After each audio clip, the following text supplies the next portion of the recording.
台南市国民党团总共12位议员，在这场听侯友宜的记者会上，就有10位在场，差不多是全员到齐。大家共同的声声，就是坚定支持侯友宜选总统。国民党今届处理的事件，已经种打击国民党长期来伫百姓的心目中的形象，绝对不能再有任何中常会通过候选人更换，这是国民党台南市东部我相信政策嘛是以为东团。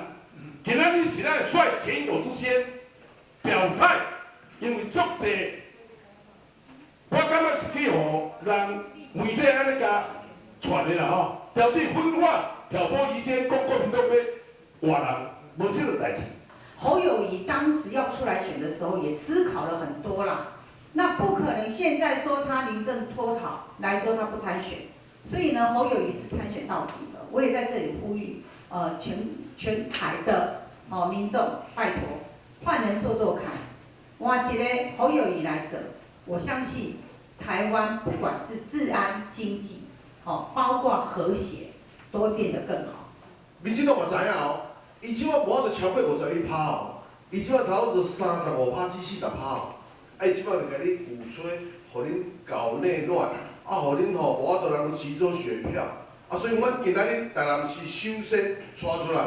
支持国民党真正提名的侯友宜。咱的总统候选人，有人是靠讲嘛，有人是靠做代志。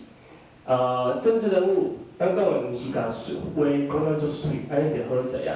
上重要的是爱好好做代志。国民党推出的总统的候选人的侯友宜，我们更应该团结，全力以赴。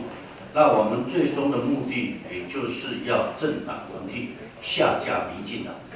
在这场记者会上，不止党籍议员力挺，就连进前一直甲侯友宜无定大韩友会也出面相挺，表态韩国瑜挺什么人，因韩国军就挺像。韩国瑜在选总统的时候，侯友宜并没有尽了太大的力量，让大家韩粉、韩友、韩家军非常的生气。当然，这次得到一些反射。当然，我们是希望他用办刑警的心情，好好的办案，好好的治理这个国家。我相信，如果侯友宜继续往前走了，最后国民党支持谁，韩国瑜一定会支持谁；韩国瑜支持谁，韩粉就会支持谁。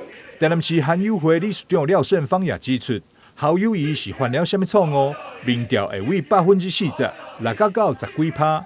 台湾应该定民调法，无应该凊彩什么人都会当做民调，而且无需要负输人无当选的法律责任。侯友宜的人格特质甲行事风格，确实甲韩国瑜无共款。因共款嘛欣赏侯友宜的意思不够，也支持侯友宜恢复特侦组。记者张世伟采访报道。